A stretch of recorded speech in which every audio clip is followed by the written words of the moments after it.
Another example of labor organization by Mexicans and Mexican Americans during this time was the Gallup coal strike. And so coal miners in Gallup, New Mexico were striking, trying to get better working conditions. You know, it's very dangerous being a coal miner. And they're also trying to increase their wages because wages are being cut during this time. And so the coal miners go on strike. But the state of New Mexico is going to get involved to try to break this strike. So you're going to see a lot of resistance coming from the state. So the governor of the state is going to declare martial law at this time, and he's going to send in the state militia to help break up this strike. Okay, so you'll have the state militia, you'll have local law enforcement, all working to stop the strike as coal miners are picketing against these coal companies at this time, right? Multiple companies. Eventually, leaders of the strike would be arrested by local law enforcement, put in jail, and strike breakers would be brought in to work in the coal mines while the miners were out there picketing. Okay, so strike breakers are brought in, leaders are arrested, and eventually miners would be evicted. 300 miners would be evicted from the camp that they were living in. And these evictions would eventually bring up more protest from the miners, right? So when these evictions were going to be enforced, some miners refused to be evicted, right, from their camp. That's where they were living. And so they were arrested.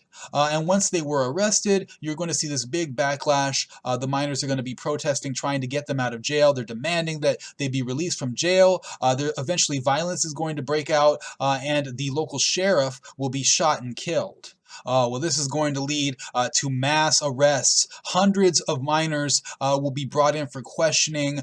200 will be charged. 48 will eventually go to trial. Some miners will be deported. And ultimately, this is going to bring about an end to the coal miners' strike in Gallup.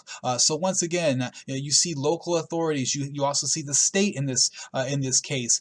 Politicians getting involved to stop these strikes during this time. But still, you have Mexican and Mexican Americans organizing to fight for better working conditions and better pay. Another major strike that took place during the Great Depression, towards the end of the Great Depression, was the pecan shellers strike. Okay, 1938, you had a number of pecan shellers walking off because their wages were being cut. They were already paid very low wages, but when they had a wage reduction, you eventually have workers walking away from the Southern Pecan Shelling Company. You had thousands of workers who were employed by the company. Many of them were Mexican and Mexican American women. So this is another case of women involved in labor organization.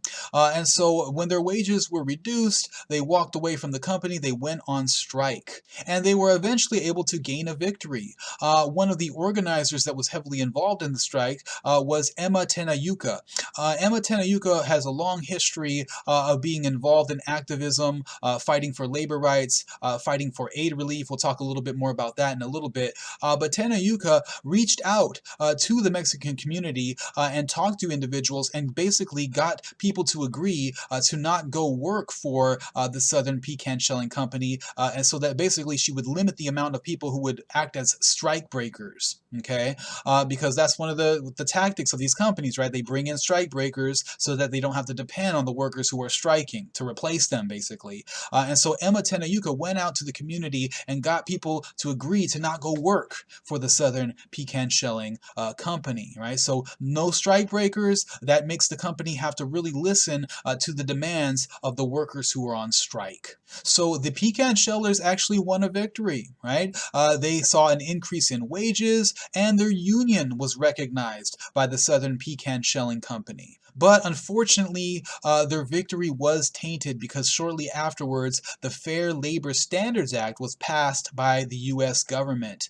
And the Fair Labor Standards Act basically made it to where companies had to pay a minimum wage to their employees. And the Southern Pecan Shelling Company did not want to pay this minimum wage to its workers. So it reacted by mechanizing the majority of its work, right? Getting machines to do the labor that people were doing beforehand. And they eventually fired many of their employees rather than pay them this minimum wage, that was now required by the Fair Labor Standards Act. Act. Okay, and so even though the pecan shellers had won their victory with their strike, many of them were fired not too long afterwards because the company refused to pay them this new minimum wage.